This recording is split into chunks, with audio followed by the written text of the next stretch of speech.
De volta no palco Especialidade, gente, Mi Expo Fórum 2024. A gente passa então ao nosso último conteúdo deste palco, trazendo o futuro da indústria, competências humanas em um mundo automatizado. Já estou aqui com os nossos speakers. O Stefano Dedini vai ser o nosso moderador, vai conversar com esses especialistas. Também com a gente o Nicolas Serri, o Marcos Rocha e o Rodrigo Videira. Eles serão, claro, apresentados pelo nosso mediador automaticamente para a gente iniciar esse último painel perguntando ao Stefano, essa competência humana, ela não pode e não deve ficar estagnada, né, Stefano? A gente tem que estar sempre se atualizando num mercado tão competitivo. Boa tarde, tudo bem? Boa tarde, não tenha dúvida, acho que esse é o tema que a gente vai explorar aqui e o que são tendências e como fazer tudo isso, né? Depois eu vou chamar meus convidados para se apresentar, mas me apresentando, sou Stefano Dedini, sou um dos diretores responsáveis pelo grupo Page aqui no Brasil. Quem não conhece a Page é uma multinacional inglesa de recrutamento e seleção de executivos, então a gente está muito à frente desses temas de pessoas, né, das transformações que o mercado vem fazendo, né? O que eu queria começar trazendo para vocês, assim, né? Primeiro, quando a gente entende do ponto de vista de ciclos corporativos, então vamos pensar lá atrás, né? A gente tinha o artesanato, tinha as pessoas produzindo pouco, teve a Revolução Industrial, começamos a produzir muito, produzimos muito, precisávamos vender mais, vendíamos e produzíamos, precisamos aprender a operar financeiramente para que não acontecesse nada. Depois começamos a entender como usar as tecnologias para potencializar tudo isso que a gente fez no passado. E hoje, tudo que a gente achava que era difícil com inteligência artificial, com ferramentas de tecnologia, ficou fácil. O que a gente achava que era fácil no passado, que é a gestão de pessoas, agora ficou difícil. Então a gente fala muito sobre um ciclo corporativo de pessoas agora. O ser humano como centro de toda a transformação organizacional que as empresas vão fazer. Então isso é um tema bem quente, bem relevante. Eu estou falando de um pouco de futurismo aqui, mas é um pouco da linha que a gente tem olhado, né? Tem um livro do professor Rancharan que chama Talent Win. Quem quiser buscar, é um livro que eu recomendo muito. A proposta do professor Rancharan é que, dentro do contexto de desenho de estratégia, né, o que a gente faz hoje numa corporação? Você tem lá o board da companhia, desenha o pipeline de futuro, o que quer fazer, qual é a estratégia, e a partir daí aloca as pessoas para que se execute aquela estratégia, né? Qual é a proposta do professor Rancharan, né? E aí, por isso, o título Talent Win. Ao invés da gente desenhar a estratégia e alocar as pessoas, primeiro a gente vai ver as pessoas que a gente tem, e a partir do conteúdo e das pessoas que a gente tem, a gente vai desenhar a estratégia.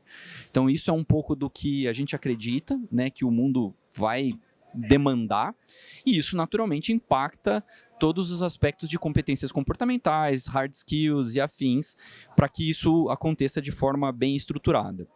Tem um tema que eu gosto muito de falar, que é o conhecimento em T. Eu não sei se vocês já ouviram esse termo, mas basicamente é o quê? Hoje, você precisa ter um eixo de profundidade técnica sobre um assunto que você tem, mas você tem que ter um outro eixo transversal, onde você conecta essa capacidade com os outros vetores de transformação da empresa. Então, a gente saiu, né, daquele olhar puramente técnico e vertical que as empresas precisavam, e agora a gente começa a ter mais esse transversal operando para que a empresa como um todo tenha um bom resultado, né?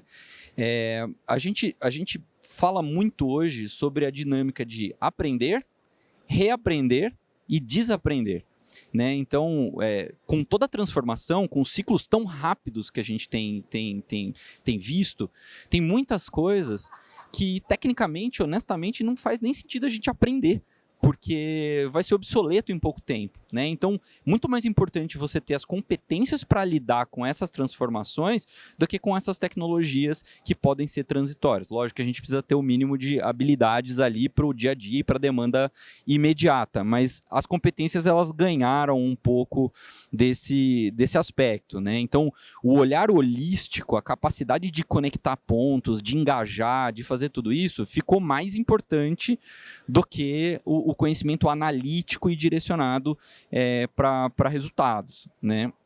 A gente vê um aspecto interessante hoje, né? Falando de tudo isso, nas nossas empresas aqui, vocês devem se identificar com isso, a gente tem várias gerações, né, ali. Então você tem uma geração um pouco mais antiga, um pouco mais conservadora, mais direcionada, você tem as novas gerações demandando aspectos diferentes disso tudo, e naturalmente esse choque geracional, ele gera um choque cultural na empresa, né? Então isso é um tema bastante relevante, né? E a gente sempre vai entender como o vetor disso tudo o equilíbrio entre a tradição e a inovação, né? Então, como que a gente pega o que nos trouxe até aqui, que tem um histórico bacana, mas como que a gente consegue fazer a inovação permear o negócio para que dê perenidade a ele, tá? Então, essa é uma das coisas que muito é demandado dos executivos nos dias de hoje, nos nossos processos aí. Eu falo muito, as pessoas às vezes me perguntam assim, né, Stefano, mas e a tecnologia não vai roubar empregos? A tecnologia, sim, a tecnologia ela vai transformar empregos. Então, alguns empregos vão deixar de existir e outros vão nascer. Então, eu não acho que vai acabar com os empregos. Mas o que eu enxergo muito é que o ser humano é o grande vetor dessa transformação. Às vezes as pessoas perguntam para mim, né, Stefano, mas porque o nosso negócio de recrutamento vai ser muito impactado com um aspecto de inteligência artificial e etc. E as pessoas me perguntam, Stefano, e aí, o que você vai fazer a respeito disso? E a minha resposta é, muito legal a inteligência artificial, muito legal algoritmos e todas as ferramentas, mas você precisa ter uma pessoa para imputar as informações corretas para que a inteligência artificial tenha um bom resultado. Então, o elemento humano, ele vira um centro bastante importante para que isso funcione bem. Então eu falo que o ser humano é o grande vetor para que a tecnologia seja explorada ao máximo da capacidade que tem. Hoje, parece muito amplo falar sobre tudo isso, meio surreal, não está tanto no nosso dia a dia, mas basicamente com a velocidade que as coisas vêm acontecendo hoje, não discutir esse tema agora vai te deixar em uma desvantagem competitiva no longo prazo. Então, muitas das empresas elas estão se preparando para que todo esse fluxo ele aconteça lá na frente. Então, sim, tem uma discussão um pouco teórica aí sobre esse aspecto ainda, mas isso deve ser bastante tomado, né? A gente tem hoje um cenário favorável aqui no Brasil, sem querer a gente ficou em uma posição privilegiada globalmente, então o cenário está interessante para a tomada de decisão e transformação das companhias aqui no Brasil. Tá? Então, basicamente é isso, eu queria colocar um pano de fundo para a nossa discussão aqui, vou convidar meus parceiros aqui para se apresentar. Nicolas, fica à vontade. Ok, boa tarde a todos. Sou o Nicolas Serre, sou o diretor-geral da Forvia aqui na South America. Eu tenho 16 anos de indústria automobilística, então bastante experiência tanto no Brasil, tanto fora. E durante esses anos, fiquei 3 anos na inovação, né, na parte de inovação e desenvolvimento digital da companhia. A gente vai voltar nisso no palco. E eu queria já agradecer aí a presença de vocês e o convite da MicroPage nesse evento. Obrigado. Bom, muito boa tarde a todos. Eu sou o Marcos Rocha, eu sou CEO da Nortel Suprimentos Industriais. Nós somos uma das 3 empresas do Grupo Sonepar no Brasil. O Grupo Sonepar é o maior distribuidor mundial de materiais elétricos e serviços correlatos. No Brasil, nós fornecemos insumos indiretos dos mais diversos para a indústria brasileira. Eu tenho um pouco mais de 30 anos de experiência relacionados à indústria, 25, 26 anos na indústria em si, e agora, nos últimos 5, distribuindo para a indústria, entendendo um pouco mais, avançando um pouco mais na cadeia industrial como um todo. Então, um prazer estar aqui com vocês e poder debater um pouco sobre esse assunto super interessante. Bom, meu nome é Rodrigo Videira, trabalho na MicroPage, tenho um pouco mais de 12 anos, sou responsável pelos negócios da indústria, né, tudo que é áreas mais técnicas, supply chain, operações de maneira geral, mas a área de finanças também está dentro da estrutura. Bom, eu acho que do meu lado aqui o que eu vou poder contribuir, Stefano todos os colegas aqui, obrigado aí pela presença de vocês.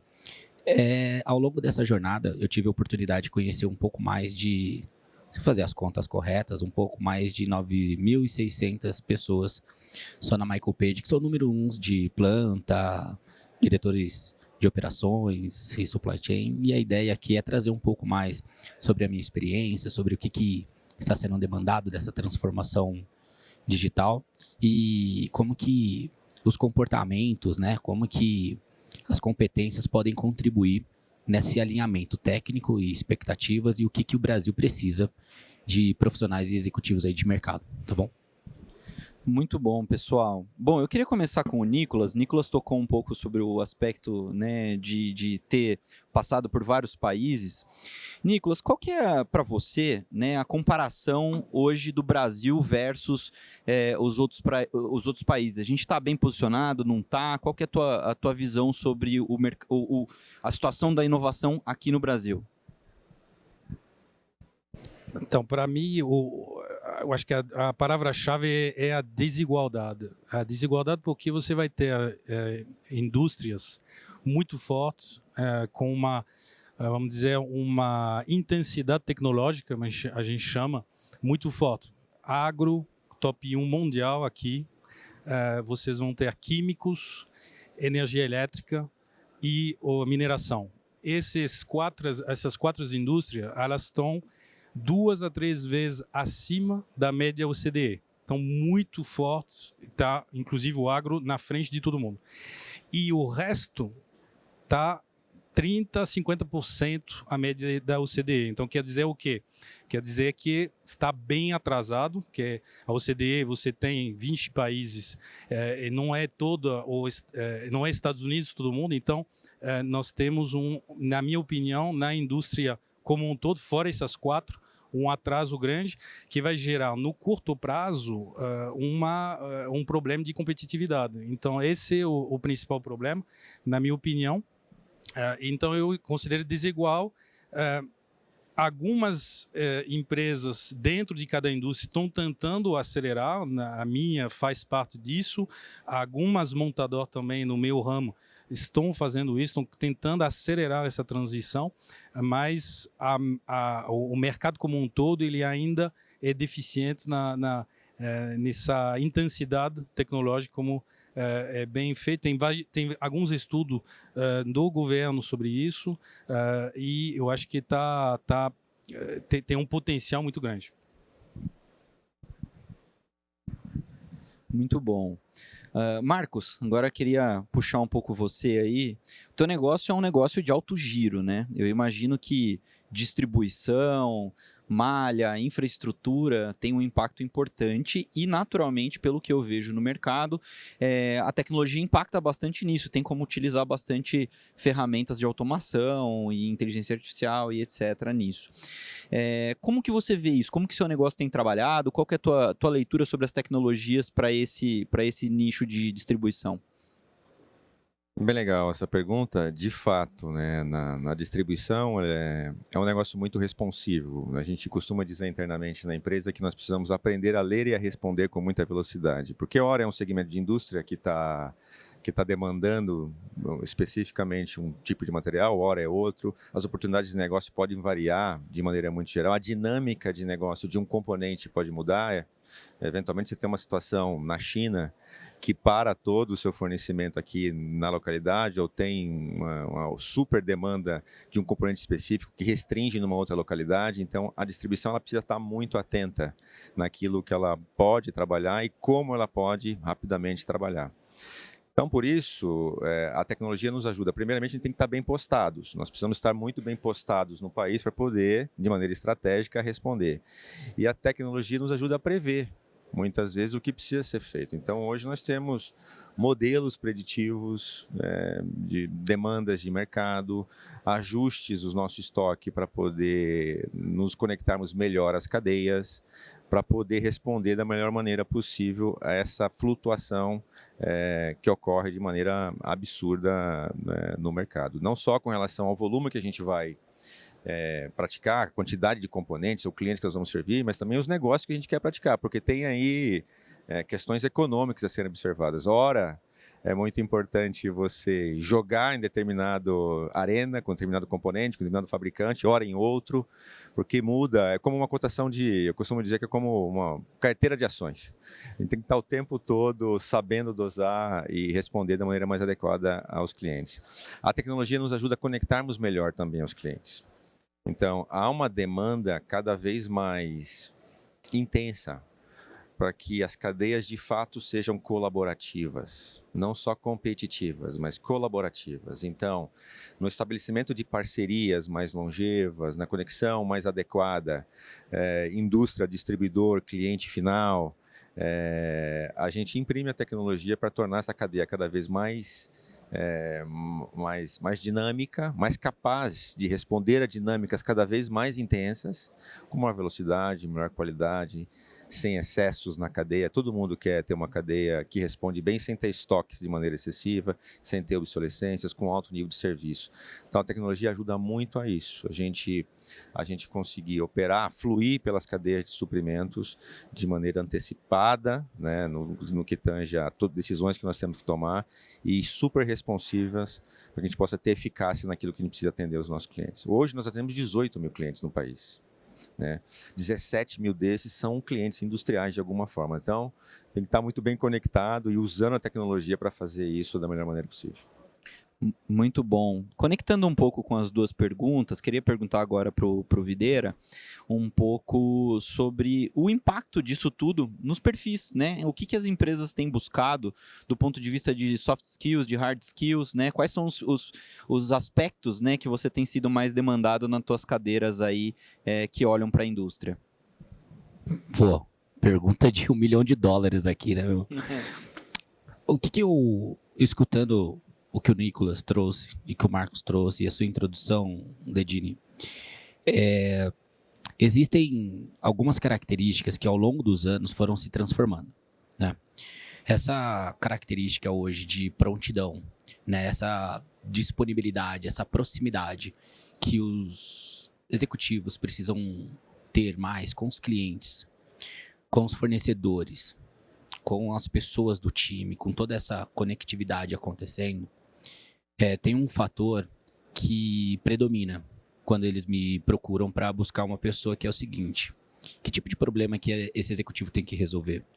O primeiro deles é a previsão. Não dá mais, por exemplo, para você ser surpreendido com um canal, né, o navio travou o canal de Suez.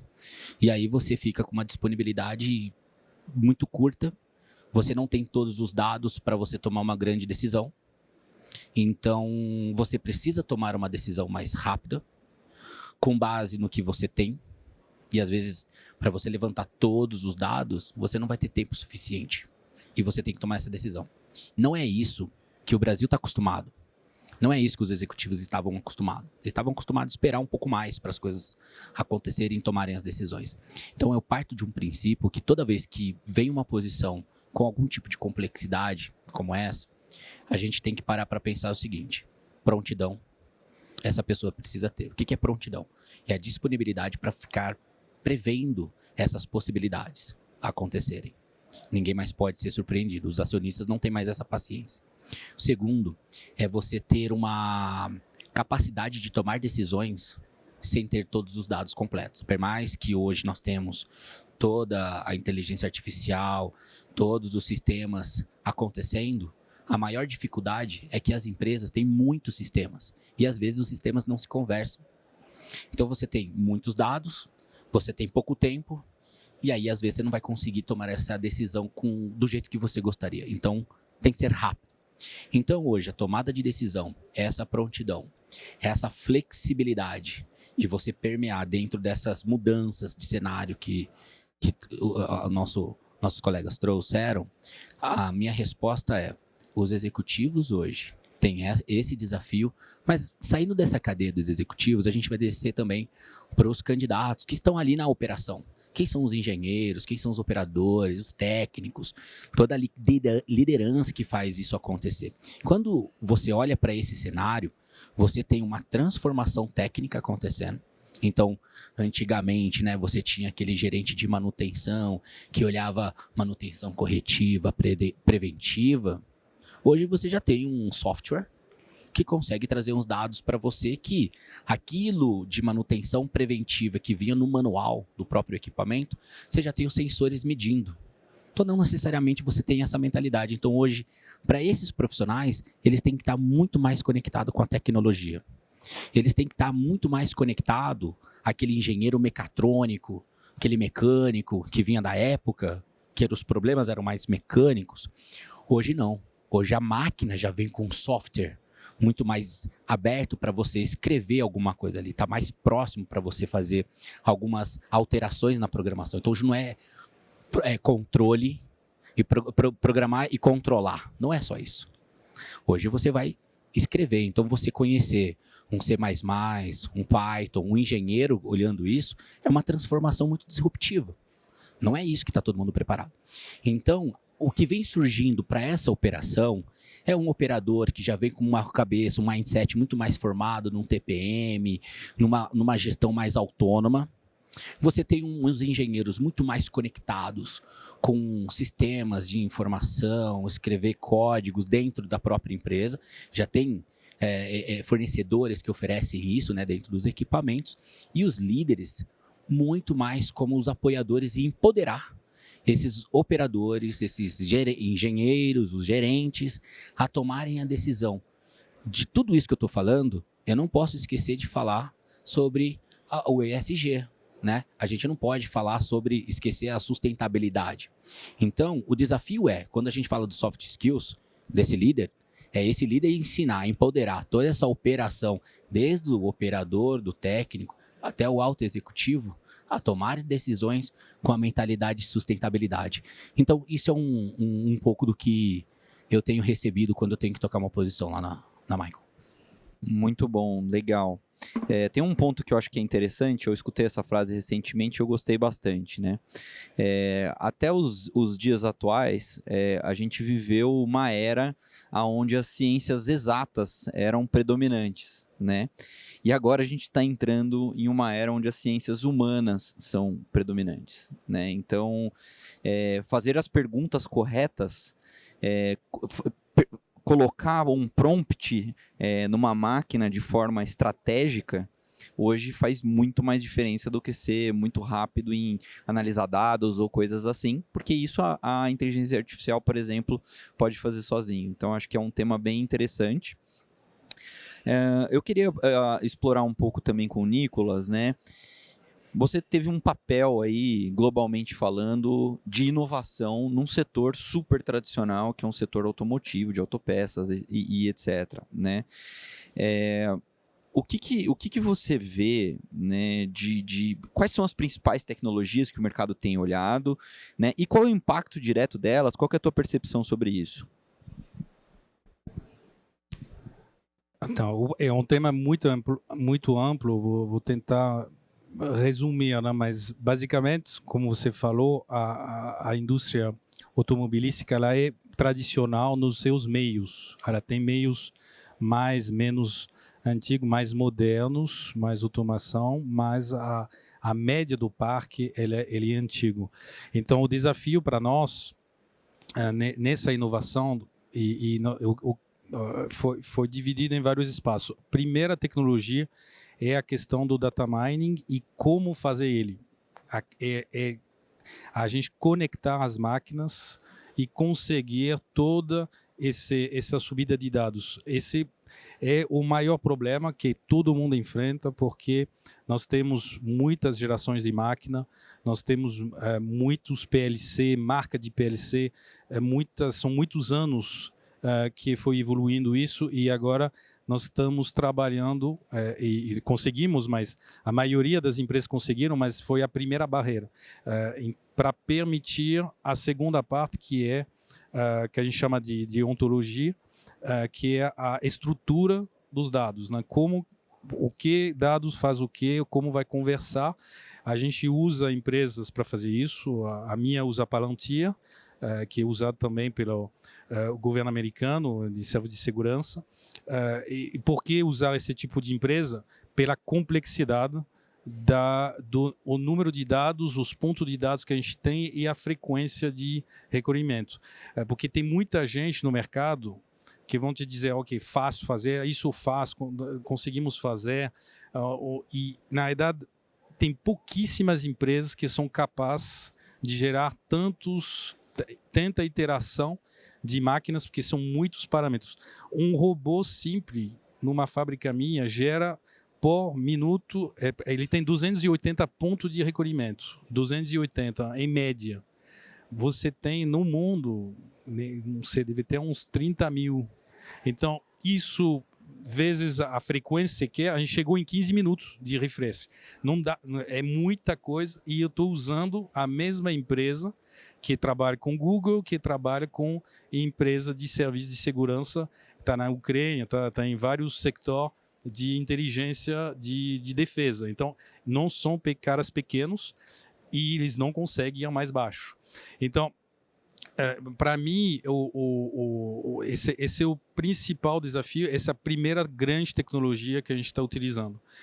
A outra é a questão da inteligência artificial e de machine learning. A gente tem centro de desenvolvimento, a gente desenvolve nossos algoritmos, que uma vez você tem a gente chama de Foundry, né, o Palantir, o algoritmo de inteligência é seu, você tem que trazer o seu, você não pode usar deles, eles têm biblioteca padrão deles, mas a gente tem que desenvolver o nosso, e então temos centro de desenvolvimento de inteligência artificial, tanto na Índia, na Alemanha, França, a gente desenvolve nossos algoritmos, e essa é a segunda grande tecnologia que a gente trabalha e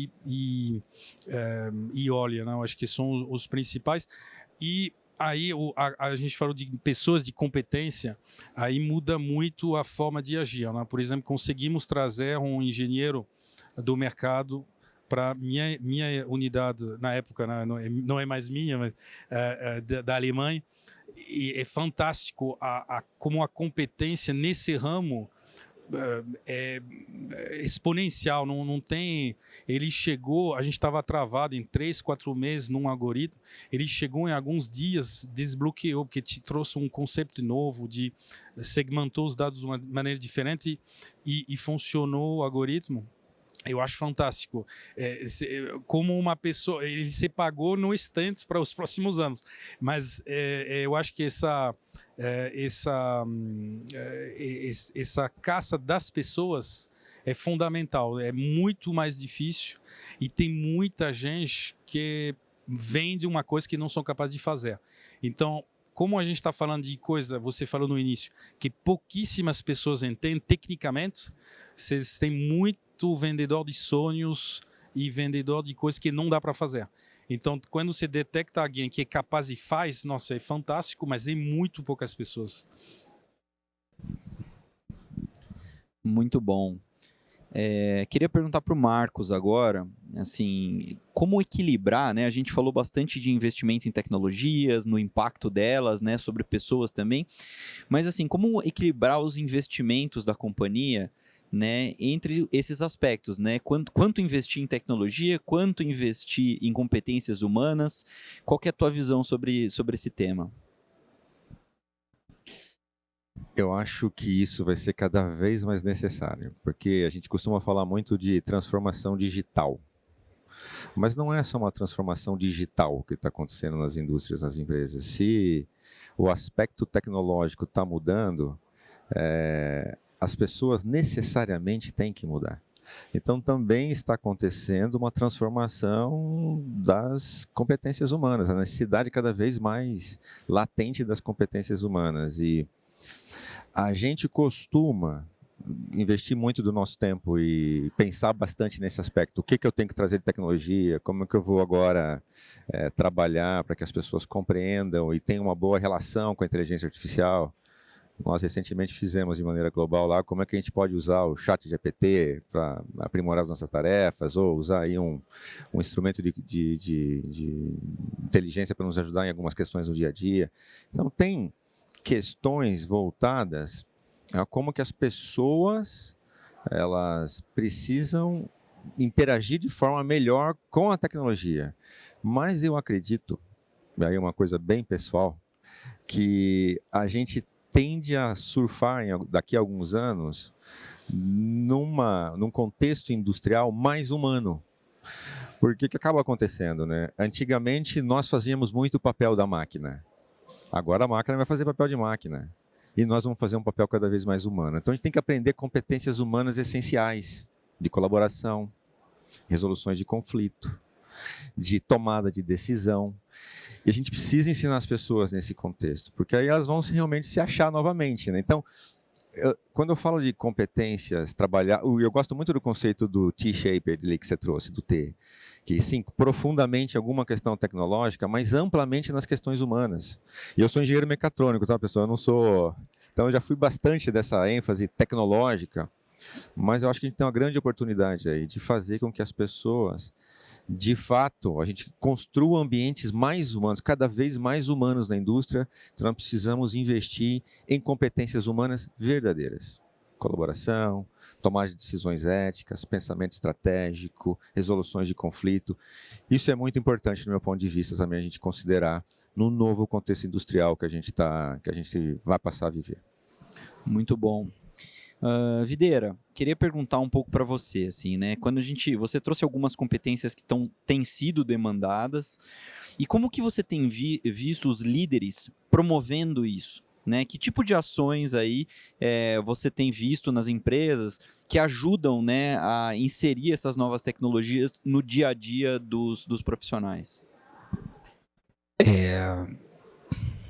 Bom, acho que aproveitando o que o Nicolas trouxe no começo, tem algumas indústrias que estão mais avançadas. E nessas indústrias que são mais maduras, acho que é isso que a gente tem que falar um pouco também, Dedini. Cada indústria tem um nível de maturidade tecnológico.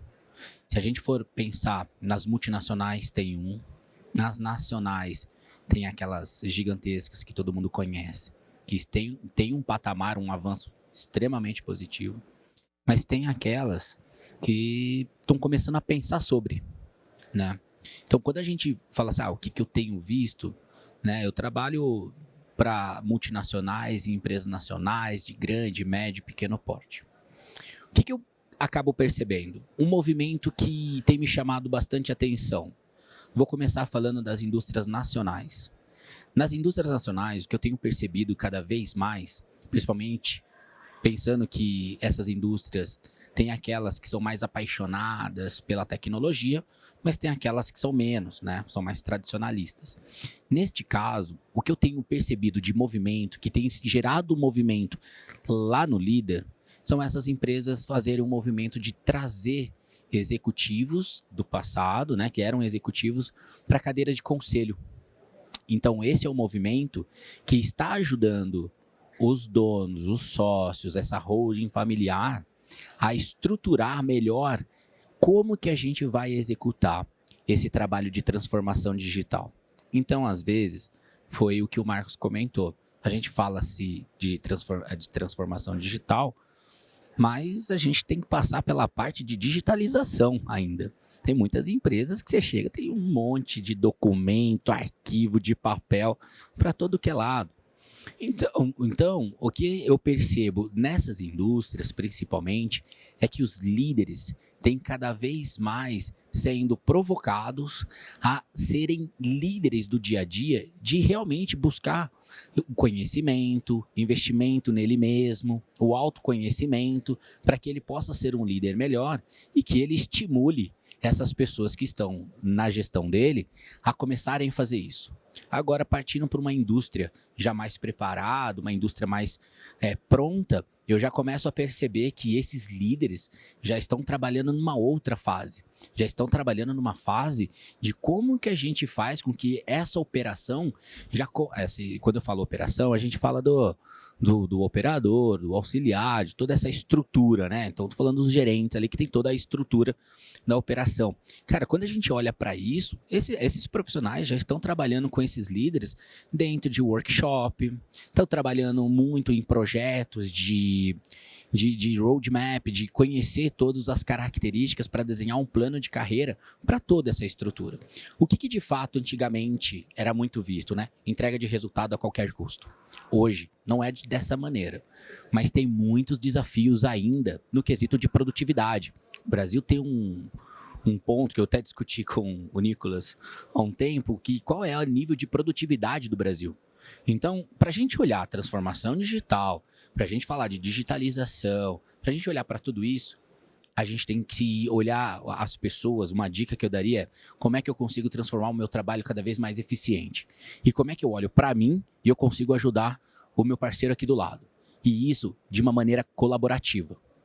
A maneira individualizada, que já foi um pouco mais forte no passado, principalmente pelo valor do conhecimento técnico, né? Lembra que nós tínhamos lá no passado, o cara tem um conhecimento técnico aqui, é o cara que fica aqui, ele tem o maior conhecimento. Hoje não. Hoje o conhecimento está no sistema. Então, assim, existe essa transformação. Agora, essa transformação passa pela colaboração. O que o Marcos comentou. Cara, como é que essa nova geração vai trabalhar? Como é que vai ser o futuro dessa indústria? O futuro dessa indústria com a nova geração que tem hoje 10 anos de idade, quem está nascendo agora. Como é que vai ser lá no futuro? Uma coisa eu tenho absoluta certeza.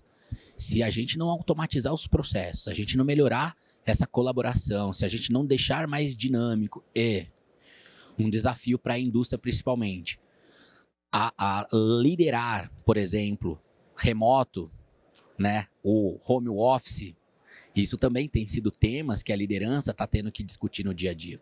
Tudo bem, a operação tem que funcionar no dia a dia, né? A máquina está lá, não tem o que fazer. Mas tem algumas áreas que você consegue fazer isso, como finanças, em outras áreas. Então, acho que o que hoje os líderes têm feito para que isso seja melhor é olhar muito mais a colaboração, olhar mais as necessidades individualizadas e menos coletiva para conseguir guiá-los, a equipe, num caminho que seja mais eficiente, num caminho que está mais em linha com o drive da operação. Legal, assim, acho que tem um ponto aí que é legal de ressaltar, né, que é um pouco desse aspecto que eu falei de aprender, reaprender e desaprender, né? Então eu acho que a gente tem que aprender a desaprender, né? Porque hoje a gente toma algumas decisões, a gente usa algumas ferramentas e lá na frente não necessariamente são elas que vão levar a gente para onde a gente quer, né? Então eu acho que é um pouco desse tema aí bem legal. Queria perguntar para o Marcos, né?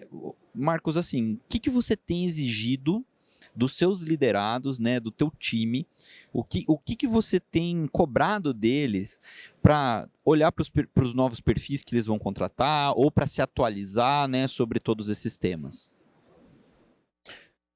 Bom, existe uma faceta desse novo perfil, sobretudo das pessoas que estão trabalhando de uma maneira mais próxima de questões operacionais, tem muito vínculo com a tecnologia. Então, isso é muito importante. Essas pessoas terem, assim, um bom conhecimento tecnológico, um bom conhecimento da indústria, um bom conhecimento dos clientes em si para poder usar adequadamente a tecnologia para uma finalidade específica, para um segmento específico. Então, essa questão tecnológica é importante. Mas os meus diretos, por exemplo, são todos líderes. Então, eles precisam ter um perfil de liderança adequado para poder, primeiro, no meu ponto de vista, conduzir as pessoas nessa transformação. Então, de novo, se a transformação está acontecendo, uma transformação digital, e a gente tem roadmap para a transformação digital, não tem lá um roadmap? Também as pessoas vão estarem sendo transformadas da mesma forma.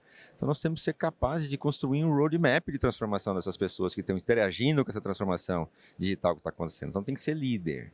Então, essa genuína preocupação em lidar com as pessoas, primeiro, fazendo-as conduzir, né, conduzindo essas pessoas para um novo contexto de uso da tecnologia, entendendo que agora o contexto entre as pessoas é muito mais colaborativo e muito menos competitivo, construção de uma cultura organizacional adequada é super importante. Então, eu acho que essa aqui é uma questão que eu tenho, com certeza é uma questão que eu tenho frisado bastante. Como que a gente pode construir uma organização via pessoas e como essas pessoas têm sido melhor introduzidas nesse contexto tecnológico de maneira mais adequada. Muito bom. Nicolas, queria puxar um pouquinho... Acho que eu vou trazer um ponto que seguindo do Marcos, eu acho que a nova geração também está ajudando muito a gente nisso, porque eu vejo o movimento, e agora estou vendo, vamos dizer, jovens que são há alguns anos no mercado do trabalho, que estão chegando quase no nível de liderança, o primeiro nível, né? Eu vejo a dinâmica deles é muito diferente. E eu estou vendo essa forma colaborativa e digitalmente colaborativa. Eles criam um formato, vamos fazer um Power BI que dá para pôr os inputs de todo mundo e fica melhor. Eu olho isso, eu fico maravilhoso. Eu acho muito legal porque é natural. Eles não forçam, eles não estudaram detalhadamente para fazer. Eles já naturalmente vêm com isso. Então, eu acho que as gerações vão se encontrar, entendeu? Acho que vai subindo essas pessoas mais jovens com esse perfil, essa maneira, essa mecânica que para eles é mais já enraizado com eles, natural, e a gente vai se encontrar. Eu talvez estou otimista demais, mas eu vejo assim esse movimento nos jovens.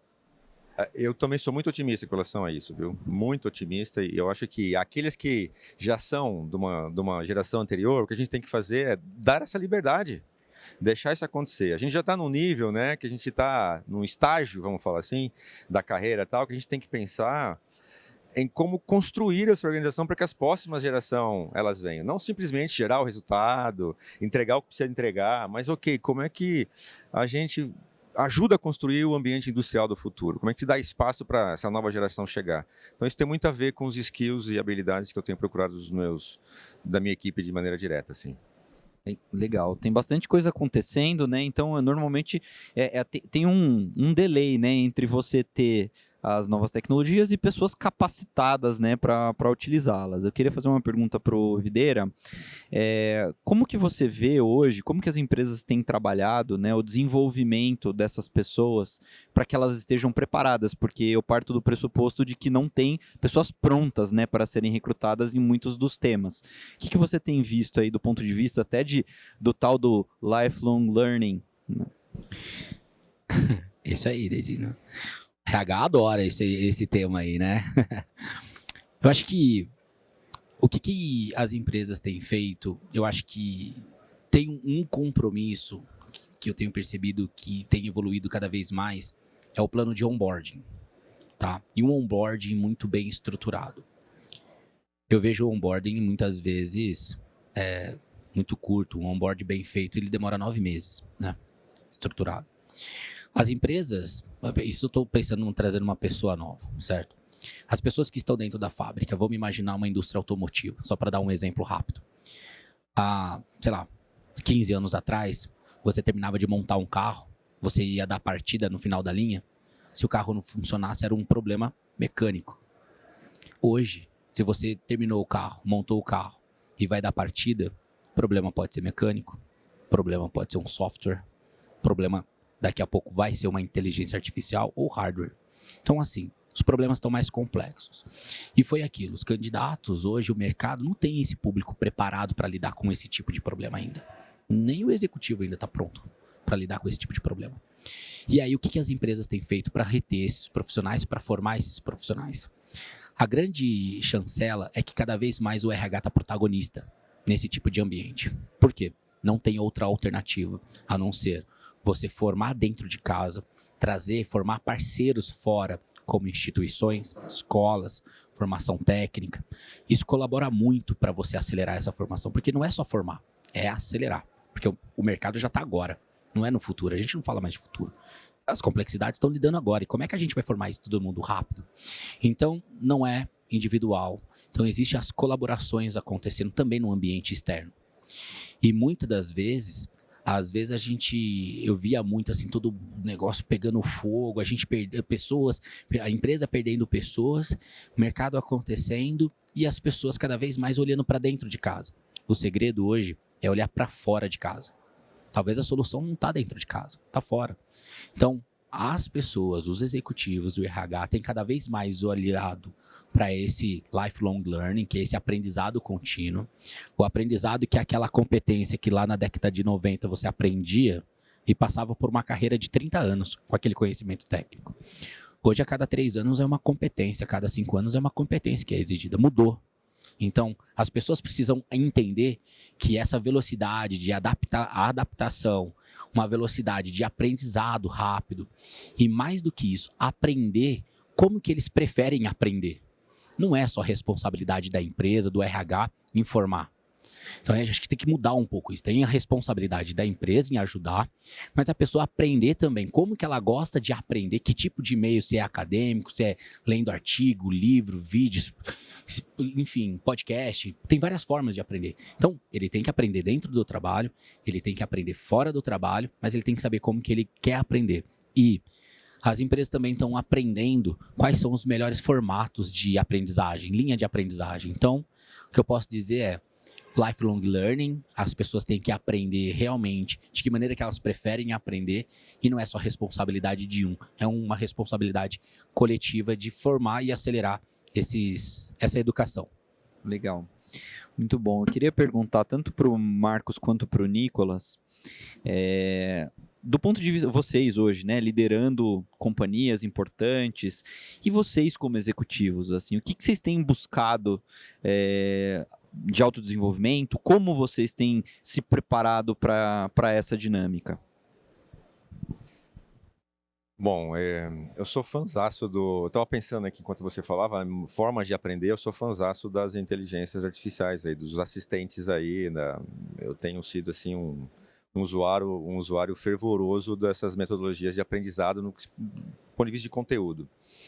Então, esses são os meus instrumentos principais assim de captação de conteúdo, mas confesso que o falar com as pessoas, o me movimentar, continuar avançando com os clientes, explorando novas oportunidades, explorando novos negócios, tentando inovar em algumas frentes de negócio, sobretudo, isso gera muito aprendizado. Então, uma coisa é esse conteúdo que a gente capta, que a gente absorve, e outra coisa é o conteúdo que a gente tenta implementar, que gera muito aprendizado, essa questão da prática. Então, no meu estágio de carreira hoje, de vida tal, eu estou dando bastante valor a essa questão do relacionamento das pessoas, do contato, do avançar, continuar aprendendo através da interação com as pessoas, além, é claro, desse conteúdo que está abundante, né, para a gente na rede, está acessível a um clique, a um prompt. E tá bem legal aprender a fazer prompt, né? E fazer uns prompts cada vez mais. A gente vai testando os prompts para ver as respostas que nós temos e é muito legal isso. Eu acho que isso vai transformar realmente o mundo e a gente tem que saber usar isso da melhor maneira possível. Tem que gostar, querer aprender, saber da importância, da relevância da gente continuar aprendendo. Mas eu acho que tem essa dica aí, não ficar só na interface ali, homem-máquina, mas buscar essa interação com as pessoas para aprender verdadeiramente, aplicando, conversando, explorando novas possibilidades e novos projetos. Antes de passar a palavra para o Nicolas, tem um ponto que eu acho que é interessante, né? Acabou, pessoal, aquele autodesenvolvimento reativo, ou seja, o mercado demanda e aí a gente vai se desenvolver. Agora a história é proativa, está na mão de todo mundo. Se você não tiver a iniciativa de ir buscar isso tudo, você vai ficar para trás. Então, acho que esse é um tema bem interessante, mas quero escutar o Nicolas. E você? Acho que um ponto que eu tendo fazer, que eu procuro muito, a gente tem um sistema de desenvolvimento de pessoas dentro da empresa, chama Spark, e eu tento ficar muito próximo desses movimentos. A gente coloca jovens líderes, ou mesmo técnico, liderando um pequeno grupo, é transversal, pode ser sobre uma conectividade de máquinas, pode ser sobre um desafio técnico. A gente tem muitas problemáticas de dados, buffer de dados dentro da cadeia, e eu tento ficar perto disso para ver como eles pensam, como eles se articulam. Então eu fico muito perto deles, eles gostam muito, porque eu descendo vários níveis, mas eles adoram ter presença, e eu tento participar com eles e tentar aprender realmente essa interação, porque nunca se fala técnico, eles falam muito é fácil de entender, entre aspas, mas é realmente uma maneira de pensar, e aí troca o sistema, como o Videira falou, não importa, porque realmente a metodologia que eles seguem que é interessante. Então, eu tento ficar muito próximo, eu acho que a parte, como você falou, acadêmica, ela é importante, mas para mim é só um background. O mais importante é a parte humana e a gente tentar entender como eles se movimentam. Então, eu participo bastante disso para ficar atualizado e entender tudo isso. Muito bom. Acho que o papo foi super rico. Infelizmente, a gente esse é o assunto que dá para a gente passar semanas aqui discutindo, mas a gente tem o final aqui da nossa conversa. Então, queria deixar muito aberto a todos que quiserem entender um pouquinho da visão da Page, se conectar com a Page, tanto eu quanto o Videira, a gente está à disposição. E também queria agradecer aí os nossos convidados, Marcos e Nicolas, obrigado. Espero que a gente tenha contribuído aí para vocês para entender o impacto das novas tecnologias aí no emprego, na indústria, tá bom? Obrigado, pessoal.